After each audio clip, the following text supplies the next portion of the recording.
کامیابی کسے کہتے ہیں، اور پھر اس کامیابی کا جو مدار ہے وہ کس چیز پر ہے، ترجیحات پر، اور ترجیحات کو کیسے متعین کیا جا سکتا ہے۔ تو کامیابی کو اگر ڈکشنری مین دیکھیں تو عربی میں اس کے لیے جو لفظ استعمال ہوا ہے وہ ہے فلاح کا، فا، لام اور عین۔ آپ قرآن مجید فرقان حمید میں کثرت کے ساتھ اس لفظ کو پڑھتے ہیں، اولئک هم المفلحون لعلکم تفلحون۔ تو یہ فلاح کے مادوں سے ہی سارا لفظ اخذ کیا گیا ہے۔ اسی طرح ڈائریکٹ ماضی میں بھی یہ گزشتہ جمعہ میں ہم نے ذکر کیا، قد افلح من زکاہا، قد افلح المؤمنون۔ تو یہ فلاح کا لفظ قرآن مجید فرقان حمید کا بھی بڑا خاص فوکس ہے اس لفظ پر۔ اس کا لغوی معنی ہے کھل جانا، کامیاب ہو جانا، مراد کو پہنچنا، اور ایک زمین کو چیر کر جو بیج اگایا جاتا ہے تو اس بیج اگانے کو بھی فلاح سے تعبیر کیا جاتا ہے۔ کوشش کے بعد جو نتیجہ حاصل ہو اسے بھی فلاح کہتے ہیں۔ اور اس کا جو ٹیکنیکل اور جرنل اور ٹرمنالوجی میں معنی ہے وہ بھی بڑا منفرد ہے کہ کسی مقصد یا ہدف کو، زندگی میں ہر شخص کے کچھ نہ کچھ مقاصد ہوتے ہیں، ہدف ہوتے ہیں، الٹیمیٹ گول ہوتے ہیں، ان کو حاصل کر لینا وہ کامیابی کہلاتا ہے۔ سپوز اگر کسی شخص نے علم حاصل کرنا ہے تو تعلیم سے اس کا کوئی گول ہوتا ہے، کاروبار کرتا ہے تو اس کا کوئی گول ہوتا ہے۔ کسی میدان میں بھی مطلوبہ مقام کو پا لینا یہ سکسیس اور کامیابی کہلاتا ہے۔ ماڈرن ورلڈ میں جو جدید فکر ہے وہ جو انر سیٹسفیکیشن ہے، باطنی سکون ہے، اور جو سوشل اس کا سٹیٹس ہے اس کو حاصل کر لینا، اور معاشی طور پر مستحکم ہو جانا، اور اس کا جو پی آر ہے اس کا بڑھ جانا، یہ سارے کا سارا جدید فکر میں اسے بھی کامیابی سے تعبیر کیا جاتا ہے۔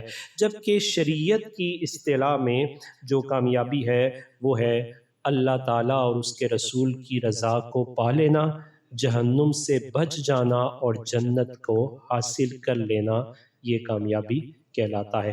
دنیاوی کامیابی میں اور اخروی کامیابی میں اگر کمپیریٹیولی تقابل کے انداز میں دیکھیں تو یہ بنیادی فرق سامنے آتا ہے کہ دنیاوی کامیابی وہ ہوتی ہے جس میں انسان کو اس دنیا کی مادی، سماجی اور ظاہری فوائد حاصل ہو جائیں۔ یہی وجہ ہے کہ پھر اس کا الٹیمیٹ گول جو ہے وہ دولت ہوتی ہے، چونکہ مادی ضروریات دولت پوری کرتی ہے۔ سماج میں اس کا اثر و رسوخ تب بڑھتا ہے جب اس کی شہرت زیادہ ہو جائے اور اس کے پاس کوئی منصب آ جائے، کوئی اقتدار اور حکومت حاصل ہو جائے، پھر وہ انہی کے حصول کو اپنی کامیابی سمجھتا ہے، چونکہ مادیت بھی اور اس کے ساتھ اس کا سماج کا وقار بھی وہ اسی پر منحصر ہوتا ہے۔ لہٰذا پھر اس کی زندگی کی ساری تگ و دو دولت کمانے، شہرت کمانے، اقتدار تک پہنچنے اور جدید قسم کی سہولیات کو اسی کے لیے اختیار کرنے کے پیچھے گزر جاتی ہے۔ جبکہ جو اخروی کامیابی ہے وہ یکسر مختلف ہے، کہ جس میں انسان کا مقصد وہ اللہ تعالیٰ کی رضا ہوتا ہے اور رسول اللہ صلی اللہ علیہ وسلم کی اطاعت ہوتا ہے، آخرت کی کامیابی ہوتا ہے۔ تو پھر یہ اس کے لیے کیا اختیار کرتا ہے؟ سب سے پہلے وہ جس دولت کو پاتا ہے وہ ایمان کی دولت ہے، پھر اس کی حفاظت کرتا ہے، پھر تقوی اختیار کرتا ہے، نیک اعمال میں ایک تسلسل اختیار کرتا ہے، اور ہر لمحہ اللہ تعالیٰ سے دو دعائیں کرتا رہتا ہے، اللہم انی اسألک الجنہ، یا اللہ میں تو اس سے جنت کا سوال کرتا ہوں، اور دوسری طرف وہ بار بار کہتا ہے اللہم اجرنی من النار، اے اللہ مجھے آگ سے بچا لے۔ تو دونوں کے مقاصد میں بھی فرق آ جاتا ہے، دونوں کے اعمال میں بھی فرق آ جاتا ہے، اور دونوں کے پھر نتائج بھی مختلف ہو جاتے ہیں۔ قرآن مجید فرقان حمید نے اسی وجہ سے جب دونوں میں فرق بیان کیا تو اس کے نتیجے بھی ساتھ ذکر کر دیے۔ کہا کہ جو دنیاوی کامیابی چاہتا ہے فقط، تو اس کا ویژن، بصیرت بہت چھوٹی ہوتی ہے، اور پھر دنیاوی کامیابی کو صرف وہ دولت کو کامیابی سمجھتا ہے۔ کہا دولت کو کامیابی سمجھنے والے قارون کا انجام مت بھولنا، اور دوسری طرف اقتدار کو اور حکومت کو کامیابی سمجھنے والے نمرود اور فرعون کو مت بھولنا۔ اور جب دینی پہلو کو ذکر کیا تو وہ بہت سادہ سے انداز میں سورہ آل عمران کی آیت نمبر 185 میں ذکر کیا، فَمَنْ زُحْزِحَ عَنِ النَّارِ وَأُدْخِلَ الْجَنَّةَ فَقَدْ فَازَ، جو جہنم سے بچا لیا گیا اور جنت میں داخل کیا گیا وہی کامیاب ہے، اور یہ فائنل سکسیس ہے اور ہمیشہ کے لیے دائمی ہے۔ اب دونوں کے درمیان جو بنیادی سکوپ کا فرق ہے، دائرے کا جو فرق ہے، وہ بھی بڑا واضح ہے کہ دنیاوی کامیابی محدود ہوتی ہے اور اخروی کامیابی لامحدود ہوتی ہے۔ اسی طرح جو دنیاوی کامیابی کا ڈوریشن ہے، مدت ہے، وہ چند سالہ ہے، اور آخرت کی جو کامیابی ہے وہ ہمیشہ کے لیے ہے۔ پھر دنیاوی کامیابی کا جو معیار اور کرائٹیریا ہے وہ بھی بہت مختلف ہے۔ اسے جو ذکر کیا گیا کہ جو دنیاوی کامیابی چاہتا ہے پھر وہ دنیا والوں کی طرف دیکھتا ہے کہ لوگ کیا کہیں گے، لوگوں کی رائے کیا ہے، سوسائٹی کیا کہہ رہی ہے، اور اس کا معیار وہ معاش کو سمجھ لیتا ہے، وہ معاشی طور پر مضبوط ہونے کو سمجھتا ہے، جبکہ اخروی معیار یہ نہیں ہوتا کہ لوگ کیا کہیں گے، اخروی معیار یہ ہے کہ اللہ اور اس کا رسول کیا کہے گا، وہ اس کے پیش نظر رہتا ہے، اور پھر اسی کے مطابق اس کے نتیجے بھی نکلتے ہیں۔ قرآن مجید فرقان حمید نے جامع سا اصول تقابلانہ انداز میں یہ بھی دیا ہے، سورہ آل عمران کی آیت نمبر 185 ہے، وَمَا الْحَيَاةُ الدُّنْيَا إِلَّا مَتَاعُ الْغُرُورِ، نہیں ہے دنیا کی زندگی مگر دھوکے کا سامان۔ اور پھر جب آخرت کو ذکر کیا تو سورہ اعلیٰ میں آیت نمبر 17 میں ذکر کیا، وَالْآخِرَةُ خَيْرٌ وَأَبْقَىٰ، آخرت بہتر بھی ہے اور باقی بھی رہنے والی ہے۔ ابھی تک کی اس گفتگو کا خلاصہ یہی نکلا کہ دنیاوی کامیابی وسائل اور مقام کا حصول کہلاتی ہے، اور اخروی کامیابی اللہ اور اس کے رسول کی رضا اور ہمیشہ کی نجات ہے۔ اس تناظر میں اس مسکنسیپشن کو بھی دور کر لیا جائے کہ اسلام دنیاوی کامیابی کو رد نہیں کرتا، لیکن اسے مقصد نہیں ذریعہ بناتا ہے، کہ مقصد نہیں بنانا دنیاوی کامیابی کو، وہ ذریعہ بنا سکتے ہیں۔ اصل کامیابی یہ ہے کہ دنیا ہاتھ میں ہو مگر دل آخرت کے ساتھ جڑا ہوا ہونا چاہیے۔ اس تناظر میں ایک اور سوال، اگر رائزنگ سوال ہے، بالکل بڑھتا ہوا ایک سوال ہے کہ کیا دنیا اصل زندگی ہے یا عارضی مرحلہ ہے؟ تو قرآن پاک نے اس کا جواب سورہ عنکبوت کی آیت نمبر 64 میں دیا، جس کو سورہ آل عمران میں بھی ذکر کیا، وَمَا هَٰذِهِ الْحَيَاةُ الدُّنْيَا إِلَّا لَهْوٌ وَلَعِبٌ وَإِنَّ الدَّارَ الْآخِرَةَ لَهِيَ الْحَيْوَانُ، کہ یہ دنیا کی زندگی کچھ نہیں مگر کھیل تماشا، اور بے شک آخرت ہی اصل زندگی ہے۔ نتیجہ کیا ہے کہ دنیا عارضی ہے، محدود ہے، اس میں آزمائشیں ہیں، اور آخرت مستقل ہے اور حقیقی زندگی ہے۔ پھر سوال ایک اٹھتا ہے کہ زندگی محدود ہے تو پھر انسان نے اپنا وقت، توانائی، اس کو کہیں نہ کہیں انویسٹ تو کرنا ہے، تو پھر انسان اپنی توانائیوں کو، اپنے وقت کو وہ کہاں انویسٹ کرے؟ اصل سرمایہ کاری اس کی کہاں ہونی چاہیے؟ تو قرآن نے سورہ حشر کی آیت نمبر 18 میں اس کا بھی جواب دیا، یا ایھا الذین آمنوا اتقوا اللہ ولتنظر نفس ما قدمت لغد، ہر شخص دیکھے کہ اس نے کل یعنی آخرت کے لیے کیا آگے بھیجا ہے۔ تو سرمایہ کاری کے جو حقیقی مقامات ہیں وہ کون کون سے ہیں، ان کو بھی قرآن مجید فرقان حمید میں ذکر کیا گیا۔ سب سے پہلا کہ جو تمہارا جو کیپٹل ہے، جو تمہاری بنیاد ہے، تمہارا اصل سرمایہ ہے، کہا وہ ایمان ہے، اللہ تعالیٰ پر یقین ہے، آخرت پر یقین ہے۔ پھر دوسرا کہ جو تمہاری ایکشن انویسٹمنٹ ہے وہ تمہارے اعمال صالحہ ہیں، اور ان اعمال صالحہ میں جو تقدیم ہے وہ فرائض کو ہے، اللہ پر ایمان ہے، نماز ہے، روزہ ہے، حج ہے، زکوٰۃ ہے، پھر رزق حلال ہے، پھر حقوق میں حقوق اللہ ہے، پھر حقوق العباد ہے۔ یہ مختصر سا ایک زندگی کا پورا دائرہ ہے جو قرآن مجید اور سنہ میں بڑی وضاحت کے ساتھ ہمارے لیے بیان کر دیا گیا۔ پھر تیسرا مرحلہ کہ سرمایہ کاری کا جو حقیقی مقام ہے وہ تمہارا کریکٹر انویسٹمنٹ ہے، تمہارے اخلاق ہیں۔ بندہ چلا جاتا ہے لیکن بندے کے اخلاق نہیں جاتے، اس کی باتیں یاد رہ جاتی ہیں، اس کا حسن اخلاق باقی رہتا ہے، سچائی باقی رہتی ہے، عدل باقی رہتا ہے۔ اس کے تحت علماء نے بہت خوبصورت بات کی، فرمایا جناب عمر رضی اللہ تعالیٰ عنہ ظاہری طور پر دنیا سے چلے گئے، لیکن قیامت تک جہاں عدل کا نام آئے گا عمر کا نام ساتھ آئے گا۔ یہ عدل باقی رہتا ہے، امانت۔ پھر چوتھی جو انویسٹمنٹ ہے، جو چوتھا کیپٹل ہے، وہ جو انٹینشن ہے انسان کی، انٹینشنلی کیپٹل ہے انسان کا، وہ اس کی نیت ہے۔ نبی پاک صلی اللہ علیہ وسلم نے فرمایا انما الاعمال بالنیات، کہ عملوں کا دار و مدار نیتوں پر ہے۔ اب اتنا کچھ سمجھنے کے بعد ہمیں اپنے آپ سے ایک سوال کرنا ہے، سیلف اکاؤنٹیبلٹی ہے، کہ کیا ہم دنیا کے لیے جتنا سوچتے ہیں کیا اتنا آخرت کے لیے بھی سوچتے ہیں یا نہیں؟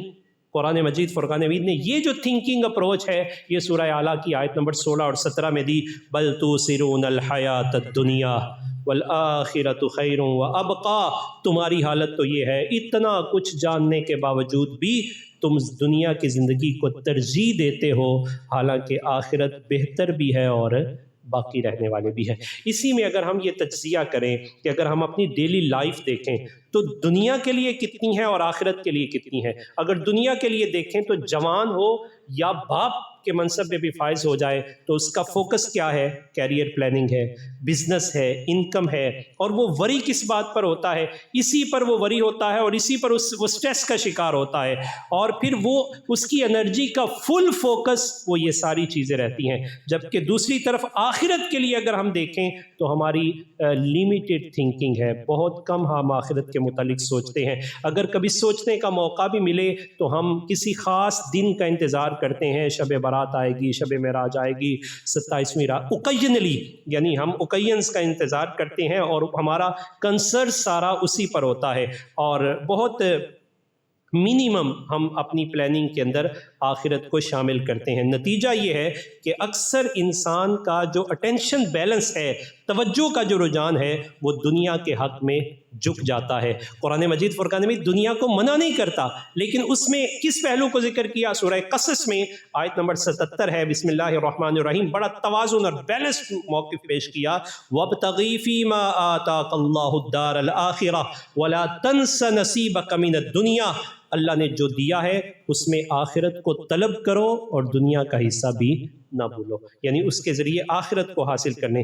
تو اتنی گفتگو کا جو الٹیمیٹ خلاصہ ہے وہ کیا ہے کہ دنیا عارضی ہے، یہ ایک سٹیج ہے، یہ ٹیسٹ پوائنٹ ہے، یہ اپرچونٹی ہے، یہاں سے ہم نے اس کو ذریعہ بنانا ہے الٹیمیٹ گول آخرت کو پانے کا، اللہ اور اس کے رسول کی رضا کو پانے کا۔ اور آخرت یہ اصل زندگی ہے، یہ ایٹرنل ریزلٹ ہے، فائنل سکسیس ہے۔ سب سے اہم سوال جو سیلف ریفلیکشن کے طور پر یا اپنی خود اسیسینیشن کرتے ہوئے ہمیں اپنے آپ سے کرنا چاہیے کہ آج اگر میں اپنی لائف بیلنس شیٹ دیکھوں تو میری فکر زیادہ دنیا کے لیے ہے یا آخرت کے لیے؟ میری پلاننگز زیادہ دنیا کے لیے ہیں یا آخرت کے لیے؟ اور میری ترجیحات کیا ہے، پرائرٹیز کیا ہیں؟ تو یہ جو پرائرٹیز ہوتی ہیں یہ پھر اس سے اگلا کامیابی کے ساتھ جڑا ہوا دوسرا پہلو ہے کہ انسان بظاہراً ایک ایکٹیو بینگ ہے، متحرک وجود ہے، چلتا ہے، دوڑتا ہے، بھاگ دوڑ کرتا ہے، سٹرگلز ہیں، ایفرٹس ہیں، قد و کاش کرتا ہے، صبح و مساء اس کی کسی نہ کسی مصروفیت میں گزر رہی ہوتی ہے، لیکن یہ ساری ہلچل اور ساری گردش، ساری کامیابیوں اور ناکامیوں کا شور وہ کس بنیاد پر طے ہوتا ہے؟ صرف اور صرف اس کی ترجیحات کی بنیاد پر۔ جیسی اس کی ترجیحات ہوتی ہیں ویسا ہی اس کا رزلٹ سامنے آتا ہے۔ یہ ترجیحات ہیں کیا، پرائرٹیز ہیں کیا، یہ نظر نہیں آتی لیکن اپنا اثر دکھاتی ہیں۔ ترجیحات وہ ہیں، یہ نظر نہیں آتی لیکن ان کے اثرات ہر جگہ ہوتے ہیں۔ یہی وہ قوت ہے جو ہمارے وقت کو تقسیم کرتی ہے، ہمارے فیصلوں کو ترتیب دیتی ہے، ہمارے عمل کو ثمرہ عطا کرتی ہے۔ سبھی کے پاس 24 گھنٹے موجود ہوتے ہیں، مگر انہی 24 گھنٹوں میں کوئی اللہ کو پا لیتا ہے، کوئی خدا کو کھو دیتا ہے، اور کوئی خود اپنے آپ کو بھی کھو دیتا ہے۔ 24 گھنٹے سب کے پاس ہیں۔ یہ فرق کہاں سے آتا ہے؟ صرف اور صرف ترجیحات کی بنیاد پر۔ اسی وجہ سے صوفیاء فرماتے زندگی آمد برائے بندگی، زندگی بے بندگی شرمندگی، کہ زندگی کا مقصد تو الٹیمیٹ گول جب تک وہ تمہاری ترجیح نہیں بنے گا تو بندگی تمہاری زندگی میں شامل نہیں ہو سکتی۔ وہ بے بندگی، بلکہ بے بندگی کیا، وہ تو شرمندگی بن جائے گی۔ تو جس طرح نماز میں قبلہ کی سمت درست نہ ہو تو نماز نہیں ہوتی، اسی طرح اگر زندگی میں ترجیحات درست نہ ہو تو زندگی بے معنی ہو جاتی ہے، پوری کی پوری زندگی جو ہے انسان کی فلاپ ہو جاتی ہے۔ آج اس پہلو پر بھی انتہائی توجہ کے ساتھ ہمیں فوکس کرنا ہے کہ اگر ترجیحات درست ہو جائیں تو پھر عبادات تو عبادت رہتی ہیں، اللہ کے فضل سے تجارت بھی عبادت بن جاتی ہے۔ اور صرف تجارت ہی نہیں بلکہ اس تجارت کے لیے جو بندہ نیت کرتا ہے اللہ اس نیت پر بھی اسے اجر عطا فرما دیتا ہے، وہ نیت بھی اس کی عبادت بن جاتی ہے۔ انہی ترجیحات کی وجہ سے حضرت امام حسن بصری علیہ رحمہ فرماتے ہیں رأیت 70 بدریا، میں نے 70 بدری صحابہ کی زیارت کی ہے، اور فرماتے میں نے ان کی زندگی کو بڑا قریب جا کے دیکھا ہے۔ لو رأیتموہم لقلتم مجانین، اگر تم انہیں دیکھو آج کے اس دور کے تناظر میں تو تم سمجھو کہ شاید یہ دیوانے ہیں، اور اگر وہ تمہیں دیکھ لیں تو وہ تمہارے بارے میں یہ کہیں گے ان کو خدا کا خوف بھی نہیں اور آخرت کا بھی خوف نہیں ہے۔ تو یہ حضرت امام حسن بصری کیوں فرمائے؟ اس وجہ سے کہ آج اگر کوئی صحابی دنیا میں تشریف لے آئیں تو وہ ہماری بد عملی کو دیکھ کر سمجھیں گے ہمارا آخرت پر یقین نہیں ہے، اور اگر ہم ان کی دنیا سے بے رغبتی اور بے نیازی کو دیکھیں تو ہم کہیں گے یہ تو دیوانے ہیں۔ حقیقت یہی ہے کہ قرون اولیٰ کے مسلمانوں میں اور ہم میں بہت فرق پیدا ہو چکا ہے، اور یہ فرق ترجیحات کا فرق ہے۔ ان کا زندگی کے بارے میں جو رویہ تھا وہ ہمارا نہیں رہا، اور ہمارا جو سوچنے کا انداز ہے وہ ان کا نہیں۔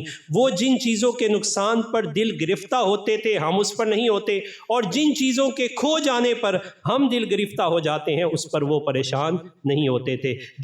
جو چیزیں ہمارے ہاں اہم ہیں وہ چیزیں ان کے نزدیک اہمیت کی حامل نہیں تھی۔ اس حوالے سے جب ہم سب سے پہلی چیز دیکھتے ہیں کہ ان کی ترجیحات میں سب سے اوپر تھی اور ہماری ترجیحات میں وہ کہاں ہے، اپنا وہاں محاسبہ بھی کرنا چاہیں تو ایک بنیادی بات اور اصول سامنے آتا ہے کہ وہ اپنی زندگی کا مقصد متعین کرتے تھے، پھر اسی کو ترجیح دیتے تھے، اور اس کی ترجیح پر اپنی ضرورت کو بھی قربان کر دیتے تھے۔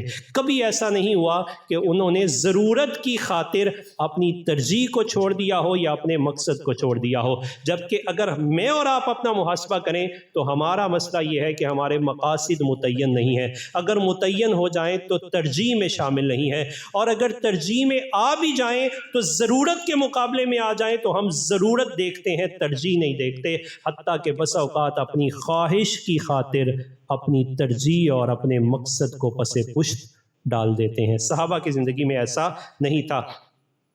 جس طرح یہ کھانا پینا ہماری ضرورت ہے ان کی بھی ضرورت تھی، مال ایسا نہیں کہ صرف ہماری ضرورت ہے، ان کی بھی ضرورت تھی، کھانا پینا ان کی بھی ضرورت تھی، مگر وہ اسے صرف ضرورت کا درجہ دیتے تھے، مقصد زندگی کا درجہ نہیں دیتے تھے۔ اور ایک عقل مند انسان کے لیے ضروریات کی کمی بیشی ہو جائے تو وہ اس پر کمپرومائز کر لیتا ہے، لیکن وہ اپنے مقصد حیات پر کوئی کمپرومائز نہیں کرتا، وہ اپنے مقصد حیات کو کسی بھی صورت میں فوت نہیں کرتا۔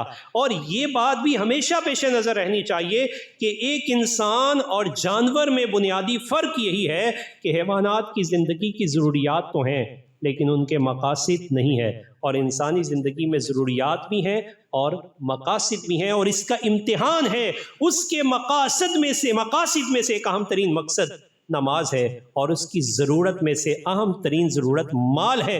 جب دونوں سامنے آ جاتے ہیں تو پھر دیکھا جاتا ہے دیوانہ ادھر جاتا ہے کہ ادھر آتا ہے۔ میں اور آپ اگر اپنی زندگی میں اس پہلو کو بھی دیکھیں تو ہم مال کی ضرورت کی خاطر اپنے مقصد نماز کو کتنی مرتبہ بھول جاتے ہیں، چھوڑ دیتے ہیں، خیال نہیں آتا، یہاں تک کہ یہ جملہ بھی کہہ دیتے ہیں، پوچھا جائے نماز نہیں پڑھتے، کہتا ہے وقت نہیں ملا۔ یعنی مقصد پر اپنی ضرورت کو قربان کرنا تھا لیکن وہ اپنی ضرورت کی خاطر اپنے مقصد کو ترک کر دیتا ہے۔ فرض کیجئے، مثال سے اس بات کو سمجھیے کہ ایک انسان کہیں پڑھتا ہے یا جاب کرتا ہے، اور یہ جاب اور پڑھنا اس تک پہنچنے کے لیے، تعلیم کے حصول کے لیے، وہاں پہنچنے کے لیے اپنی انسٹیٹیوٹ اور ادارے میں اسے سواری چاہیے، یہ سواری اس کی ضرورت ہے۔ سدا موسم ایک جیسا نہیں رہتا، کبھی موسم شدت اختیار کر جائے، یہ سواری جو اس کی ضرورت تھی وہ اس کے پاس موجود نہ ہو، اور وہ اس ضرورت کے نہ ہونے پر اس تعلیم کو چھوڑ دے اور یہ بہانہ کر لے کہ میرے پاس چونکہ سواری موجود نہیں تھی، چونکہ بارش کی شدت بہت زیادہ تھی، ایسا تھا ویسا تھا، تو یہ بہانے ضرورت کی خاطر اس نے مقصد کو چھوڑ دیا۔ پتہ چلا کہ اس کے ہاں ضرورت کی اہمیت زیادہ ہے اور مقصد کی اہمیت کم ہے۔ آپ کے پاس جاب کرنے کے لیے کوئی شخص آتا ہے اور اسے سواری چاہیے، فاصلہ طے کرنے کے لیے کچھ چاہیے، وقت دینا ہے، سارے معاملات ہیں، اگر وہ بارش میں بھی سواری نہ ہونے کے باوجود بھی آپ تک پہنچ جائے تو وہ آپ کا محبوب ٹھہرتا ہے، آپ کی طرف سے اسے محنتی ہونے کی سند دی جاتی ہے، مخلص ہونے کی سند دی جاتی ہے، بلا تشبیہ و تمثیل۔ اللہ اور اس کے رسول کی اطاعت ہماری زندگی کا مقصد ہے، باقی ساری ضروریات ہیں، اگر انسان ضروریات کی خاطر اطاعت الہی کو چھوڑ دے تو یہ ناپسندیدہ ہے، اور اگر اپنی ضروریات کو پسے پشت ڈالتا ہے، ہمیشہ اللہ اور اس کے رسول کی اطاعت میں ہر حال میں کھڑا رہتا ہے، تو پھر زمین کیا رب عرش میں بھی اس کے تذکرے فرماتا ہے۔ جانے دو عالم صلی اللہ علیہ وسلم فرماتے ہیں لو ابرہ علی اللہ لو اقسم علی اللہ لا ابرہ، وہ زمین پہ بیٹھا ہے، کسی معمولی معاملے پر بھی قسم اٹھا لے تو رب تعالیٰ اس کی قسم کی بھی لاج رکھتا ہے۔ کیوں؟ اس وجہ سے کہ اس نے اپنے مقصد زندگی پر، اپنی پرائرٹیز پر، اپنے پرپس پر اپنی اس ضرورت اور خواہش کو قربان کر دیا۔ آئیے صحابہ کرام رضوان اللہ علیہم اجمعین کی زندگی میں جاتے ہیں، اور غزوہ احد کا وہ موقع ہے کہ قبیلہ بنی دینار کی ایک خاتون ہے کہ ان کا شوہر بھی شہید ہو چکا ہے، باپ بھی شہید ہو چکا ہے، اور بیٹا بھی شہید ہو چکا ہے۔ دنیا میں سہاروں میں سے مضبوط سہارے یہی ہیں، اور یہ خبر بھی گردش کر رہی ہے کہ معاذ اللہ نبی پاک صلی اللہ علیہ وسلم کو بھی شہید کر دیا گیا ہے۔ اس خاتون تک جب یہ خبر پہنچی تو بے قراری کے عالم میں گھر سے باہر نکلی، اور کیفیات کیا ہیں؟ پوری باپردہ اسلامی روپ میں نکلتی ہے یہاں سے، اور چلتے چلتے ایک شخص کو روکا، روکنے کے بعد اس سے پوچھا کہ ما فعل رسول اللہ صلی اللہ علیہ وسلم۔ خبر سب کے بارے میں ہے، ضرورت ہے سہارا، شوہر بھی، باپ بھی، بھائی بھی، یہ سہارے ضرورت ہے، لیکن اس نے کیا پوچھا؟ ما فعل رسول اللہ، اے گزرنے والے بتا اللہ کے رسول کا کیا حال ہے؟ وہ کہنے لگے کہ میرے پاس اس کے بارے میں کوئی کنفرم خبر نہیں ہے، لیکن ایک خبر پکی ہے۔ کہا وہ کیا؟ اصیب زوجک، تیرا شوہر شہید کر دیا گیا ہے۔ اس بات نے اس کے پائے استقلال میں ذرا سی جنبش نہیں آئی، اس نے اپنے سینے کو چاک نہیں کیا، بے صبری کا مظاہرہ نہیں کیا، اپنا ویل نہیں اتار دیا، اپنے وہ اسلام کا جو ایک حجاب تھا اس کو بھی قائم رکھا، وقار کو بھی قائم رکھا، اور آگے بڑھ گئی۔ جب آگے بڑھی تو ایک اور شخص ملا، اس سے پھر سوال کیا ما فعل رسول اللہ، جن کے مقاصد کیا ہیں اور ضروریات کو وہ مقاصد پہ کیسے قربان کرتی ہیں، ما فعل رسول اللہ صلی اللہ علیہ وسلم، بتاؤ اللہ کے رسول کا کیا حال ہے؟ تو وہ کہنے لگا اصیب اخوک، وہ خبر کنفرم نہیں ہے، ایک خبر کنفرم ہے۔ کہا وہ کیا؟ تیرا بھائی شہید ہو گیا ہے۔ یہ پھر آگے بڑھ گئی، بے صبری نہیں ہے، اس کیفیت میں بھی آگے بڑھی تو ایک حلقہ تھا، تو اس حلقے والوں سے پوچھا لگتا ہے تم سفر سے آ رہے اور احد سے تمہارا گزر ہوا، اور بتاؤ تو صحیح ما فعل رسول اللہ صلی اللہ علیہ وسلم، اللہ کے رسول صلی اللہ علیہ وسلم کی کیفیات کیا ہیں، وہ کیسے ہیں؟ انہوں نے جواب دیا کہ ہمیں اس خبر کے بارے میں تو کنفرم نہیں ہے، آپ پوچھنا چاہتی ہیں تو وہ چند لوگ ہیں ان سے پوچھئے۔ وہاں پہنچی اور جس درد کے ساتھ سوال کیا وہ بھی صاحب درد تھے، درد کو سمجھا، اور سمجھنے کے بعد وہ کہنے لگے ہوا بحمد اللہ کما تحبین، تمہارے لفظ بتاتے ہیں تم اللہ اور اس کے رسول سے بڑی محبت کرتی ہو، خوشخبری تمہارے لیے یہ ہے اللہ کے رسول ویسے ہی ہیں جیسے تو چاہتی ہے۔ اب جب یہ کلمات کہے تو جو جن کے مقاصد کی محبت ان کے سینوں میں کوٹ کوٹ کے بڑی ہوتی ہے، پھر ان کی کیفیات کیا ہوتی ہیں؟ وہ کیا کہنے لگی کہ مجھے اس وقت تک صبر نہیں آئے گا حتی ارونی ہی، یہاں تک کہ میں خود اپنی آنکھوں سے مکھرہ مصطفیٰ کریم نہ دیکھوں، حتی انظر الیہ فاشیر لہا الیہ، کہا اچھا آپ اگر زیارت کرنا چاہتی ہیں تو اس راستے سے جائیے اور جا کے زیارت کر لیجئے۔ وہ پہنچی اور وہاں پہنچنے کے بعد مصطفیٰ کریم علیہ السلام کی زیارت کا شرف پایا۔ قرب میں ہوئی تو دو روایات ہیں، ایک روایت میں یہ ہے فاخذت من ناحیت صوبہ، حضور کی بارگاہ میں عرض کرنے لگے حضور اپنی کملی مبارک تھامنے کی اجازت دے دیجئے۔ مصطفیٰ کریم علیہ السلام نے انہیں اجازت فرمائی، انہوں نے یہ کملی مبارک کو تھاما، اور تھامنے کے بعد کیا کہنے لگی؟ قالت بی ابی انت و امی یا رسول اللہ لا ابالی اذا سلمت من عتب، اور دوسری روایت میں کیا ہے؟ قالت کل مصیبت بعدک جلل، اے اللہ کے رسول میری زندگی کا مقصد تو آپ کی صحت ہے، اور اس کی خاطر آپ صحیح سلامت ہے تو کوئی مصیبت نہیں ہے۔ آپ دیکھیے کہ جنہوں نے سب کچھ قربان کر دیا لیکن اللہ کے رسول کی محبت کو اور جو دین نے انہیں حجاب اور لبادہ عطا فرمایا تھا اسے قربان نہیں کیا۔ سوال یہ ہے کہ کیا اللہ اور اس کا رسول اور دین ہماری پرائرٹیز میں بھی اس طرح شامل ہے؟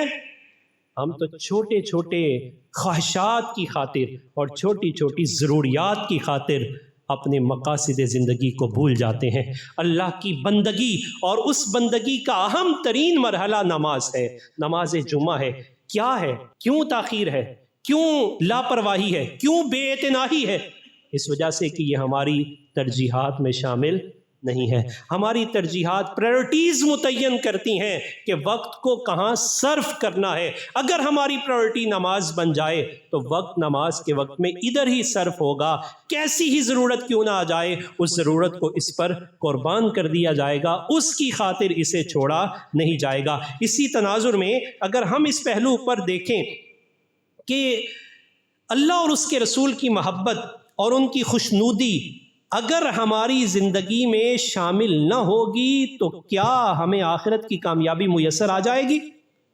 آخرت تو رہی آخرت، دنیا بھی ہماری کامیابی سے نکل جائے گی۔ اس پرسپیکٹو میں جو اسلام نے بیان کیا ہے، اگر یہ ہماری زندگی میں شامل نہیں تو پھر یاد رکھیں ہم نے اپنے مقصد کو ضرورت پر قربان کر دیا، اور مقصد کو ضرورت پر قربان کرنے والا سب کچھ ہو سکتا ہے مگر کامیاب نہیں ہو سکتا۔ حقیقی کامیابی اسے نہیں مل سکتی۔ ہم کما رہے ہیں بڑا بننے کے لیے، نتیجہ یہ ہے بے سکونی ہے، بربادی ہے، تباہی ہے، ہرس ہے، لالچ ہے اور برکت ختم ہے، کیونکہ ترجیح کماتے ہوئے شاید اللہ کی رضا نہیں ہے۔ جھوٹ سے بچ نہیں پاتے، سود سے بچ نہیں پاتے، رشوت سے بچ نہیں پاتے۔ کیوں؟ اس وجہ سے کہ ترجیح اللہ کی رضا نہیں ہے۔ ہم علم حاصل کر رہے ہیں صرف اچھی جاب کے لیے، نتیجہ کیا ہے؟ ڈاکٹر تو ہیں لیکن انسانیت کی خدمت کا جذبہ ماند پڑ گیا ہے۔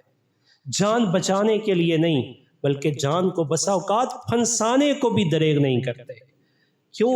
وجہ یہ ہے کہ ہماری ترجیح اللہ اور اس کے رسول کی رضا نہیں ہے۔ انجینئر ہیں، دیانت نہیں ہے، عالم ہیں لیکن حکمت نہیں ہے۔ کیوں؟ اس وجہ سے کہ خوشنودی اللہ اور اس کے رسول کی رضا ہمارا الٹیمیٹ گول نہیں ہے۔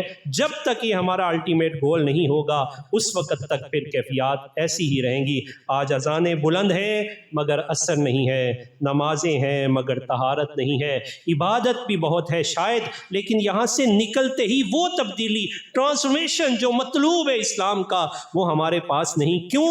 اس وجہ سے کہ دین ہماری ترجیح نہیں بلکہ ریچولزم، رسم کی صورت میں ہمارے پاس موجود ہے۔ خواہش پر ہم اسے قربان کر دیتے ہیں، ضرورت پر قربان کر دیتے ہیں۔ جب چیزیں رسم رہ جائیں تو پھر ان میں اثر نہیں رہتا۔ اسی کو اقبال نے کہا تھا، رہ گئی رسم اذاں اور روح بلالی نہ رہی، فلسفہ رہ گیا اور تلقین غزالی نہ رہی۔